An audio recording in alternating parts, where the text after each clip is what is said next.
मित्रांनो, खूप जास्त टेस्टी आणि यम्मी बनणारा हा वाला स्नॅक्स, हा ब्रेकफास्ट तुम्ही एकदा नक्की ट्राय करून बघा. याच्या रेसिपीचं नाव तुम्ही कमेंट करून सांगायचं आहे, कारण का मला काही सुचत नाही आहे.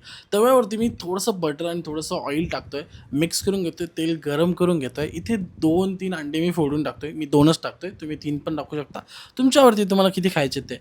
2 अंडे असे फोडलेत, मग त्यांचे जे येलो पार्ट आहे त्याला थोडासा मिक्स केला आहे. त्याच्यानंतर त्याच्यावरती लाल तिखट टाकतो आहे, थोडीशी धनिया जिरा पावडर, थोडीशी हळद टाकतो आहे, थोडासा चाट मसाला पण टाकतो आहे, थोडासा मॅगी मसाला. नंतर चॉप केलेला कांदा, कोथिंबीर, मिरची हे सगळं टाकतो चॉप केलेलं. पसरवून घेतो आहे. त्याच्यानंतर याच्यावरती 2 पाव टाकतात, मधून कट केलेत आणि असं सँडविचसारखे टाकलेत. थोडंसं बाजून तेल टाकतो आहे. आता अंडा थोडंसं शिजल्यानंतर पलटी करून घेतो आहे. पलटी झाला त्याच्यानंतर परत एकदा थोडासा चाट मसाला, थोडासा मॅगी मसाला, लाल तिखट, चवीनुसार मीठ, त्याच्यानंतर टाकतो आहे कोथिंबीर, थोडासा कांदा परत एकदा टाकतो आहे आणि वरतून परत एकदा 2 पाव टाकतो जे कट केलेत माहीतून. अशा प्रकारे 2-3 वेळा इकडून-तिकडून पलटी करायचं आहे, बटर वगैरे लावायचं आहे आणि इतका मजेदार आणि टेस्टी स्नॅक्स तयार होतो. थोडासा स्पायसीवाला, थोडासा चटपटावाला. तुम्ही एकदा नक्की ट्राय करून बघायचा आहे. आता थोडासा मसाला बनवायचा आहे आपल्याला, तो अजून मजेदार बनतो. थोडंसं तेल, परत एकदा थोडंसं बटर लावायचं.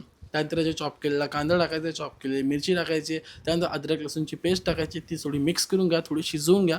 त्याच्यानंतर त्याच्यावरती टाकायचं लाल तिखट, हळद, धने जिरा पावडर, थोडासा चाट मसाला मिक्स करून घ्या. थोडंसं याच्यावरती पाणी टाकायचं आहे, कारण का थोडीशी अशी लबलबीत झालं पाहिजे ना.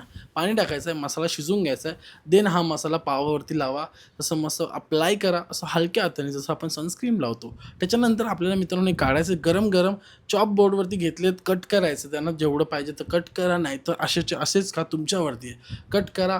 टोमॅटो केचप असेल तर टोमॅटो केचप, मेयोनीज, शेजवान चटणी, याच्या व्यतिरिक्त डायरेक्ट खा, मजा येईल तुम्हाला.